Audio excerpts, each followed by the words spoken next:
بسم الله الرحمن الرحيم அளவற்ற அருளாளனும் நிகரற்ற அன்புடையவனுமாகிய அல்லாஹ்வின் திருப்பெயரால் துவங்குகின்றேன்.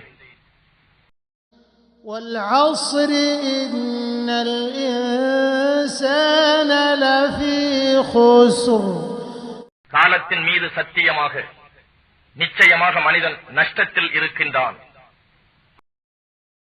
إلا الذين آمنوا وعملوا الصالحات وتواصوا بالحق وتواصوا بالصبر. ஆயினும் எவர்கள் ஈமான் கொண்டு சாலிகான நல்ல அமல்கள் செய்து சத்தியத்தை கொண்டு ஒருவருக்கு ஒருவர் உபதேசம் செய்து மேலும் பொறுமையை கொண்டும் ஒருவருக்கு ஒருவர் உபதேசிக்கிறார்களோ அவர்களை தவிர அவர்கள் நஷ்டத்தில் இல்லை.